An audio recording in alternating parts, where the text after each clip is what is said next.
If you served in the Canadian Armed Forces before 1990, there is a real chance Veterans Affairs Canada is sitting on money you have never claimed, in some cases over $2,200 a month once everything is added up correctly. Not because you don't qualify. Not because the paperwork is impossible. But because nobody has ever sat you down and explained, in plain English, exactly what you're entitled to and how the math actually works. That's what I'm doing today. By the end of this video, you'll understand exactly where a number like $2,200 a month comes from, why veterans who served before 1990 are the group most likely to be underclaimed, and the exact steps to fix your file. Stay to the end, because the last piece, the one about how VAC combines multiple conditions, is the one almost nobody your age has ever had explained to them, and it's usually where the real money is hiding. Who I am. Quick word on who I am. I'm not a lawyer, I'm not a VA claims officer, and I'm not selling you anything in this video. I read through Veterans Affairs Canada's actual policies, rate tables, and legislation so you don't have to wade through it yourself. And I want to be straight with you the way I'd want someone to be straight with me. There is no single secret check sitting in a drawer with your name on it. What there is a system with several separate benefits, and most veterans from your era are only receiving one or two of them, when they may be entitled to 4 or 5. If you find this useful, subscribing helps more veterans see it. Every week I go through exactly this kind of thing. Let's get into it. Why pre-1990 service matters. Here's the thing that makes your service era different, and it comes down to one date, April 1, 2006. Before that date, disability compensation was handled entirely under the old Pension Act, as a lifetime monthly disability pension. If you applied before April 1, 2006, or if you served in the Second World War or the Korean War, you're still assessed under that old Pension Act system today, no matter when you file. But here's what almost nobody explains to Cold War-era veterans, people who served in the 1950s through the 1980s, in Europe, on NATO postings, in Cyprus, in the Navy, in training accidents, in noise-heavy trades. If you're filing a new claim today and you didn't apply before 2006, you're not assessed under the old Pension Act table. You go through the newer system introduced in 2019, called Pension for Life. That distinction matters enormously, because it changes which forms you fill out and which benefits stack together. And this is exactly the kind of detail that gets missed when a veteran's file was opened decades ago for one injury and never touched again. The 4 pieces that build the number.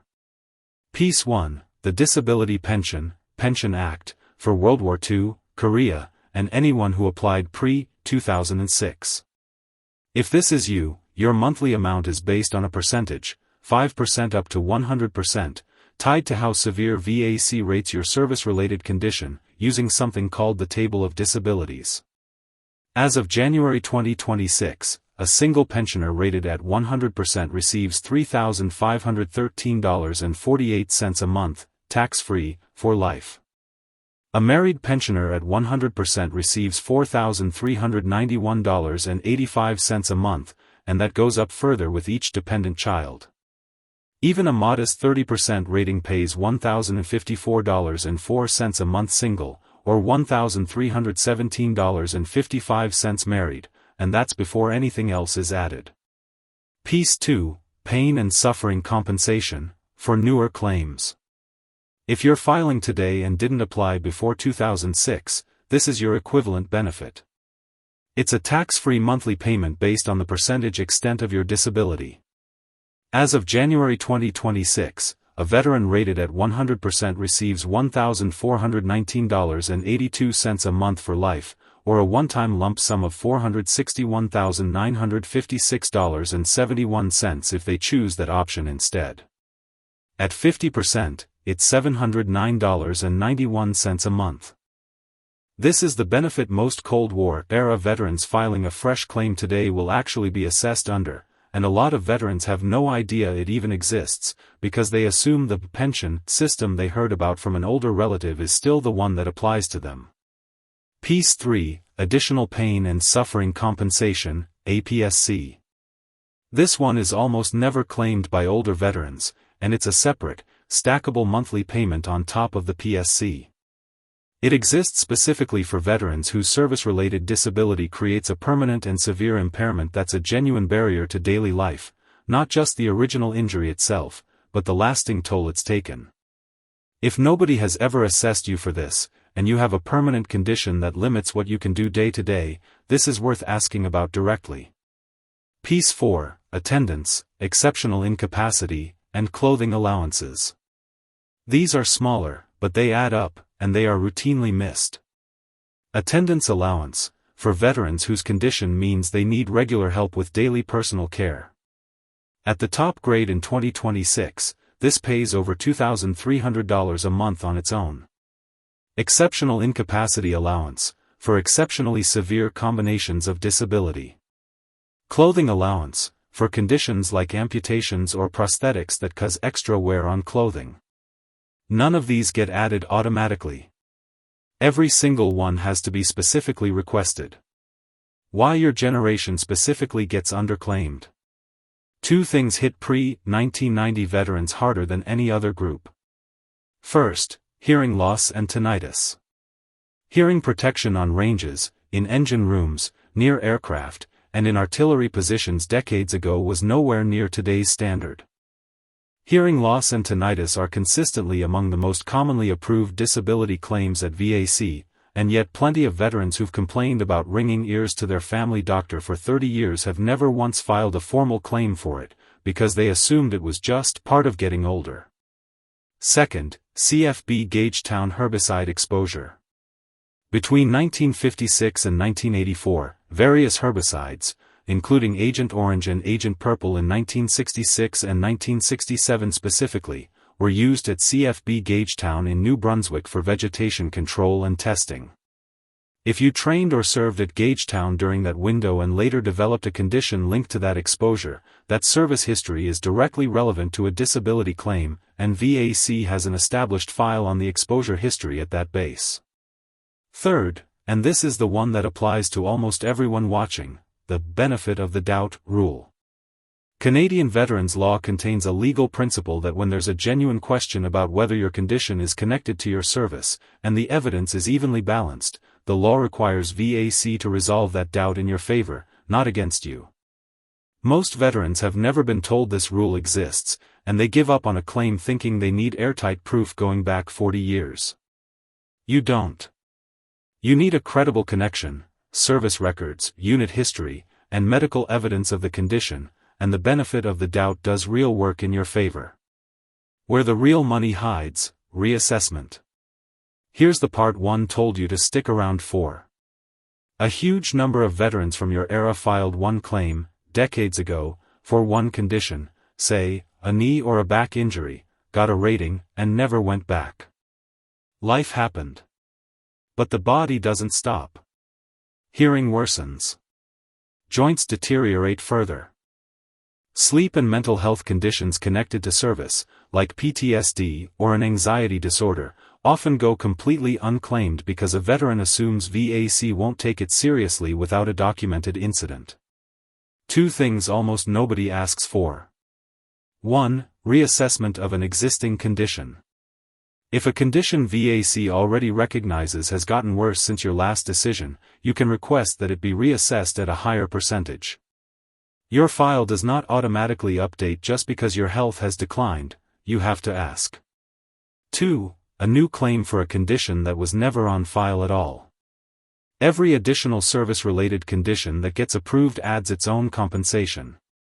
A veteran with a 30% back injury from the 1980s who never went back may also have hearing loss, a service-related mental health condition, and joint damage from decades of training, none of which has ever been formally claimed. Each one is assessed and paid separately, and together, that's exactly how a veteran can go from a few $100s a month to well over $2,000, once every condition that's actually connected to their service is finally on the record. That's the honest version of where a number like $2,200 a month comes from. It's not one hidden check. It's the compounding effect of an old file that was only ever opened once. The two veterans watching this right now. I want to speak to two of you directly. The first one is thinking, I already applied years ago and got denied. Listen, an old denial is not necessarily the final word. If your condition has gotten worse, or if you now have medical evidence you didn't have before, you can ask for a reassessment or file again with new information. A no from 1995 was decided on the evidence available in 1995.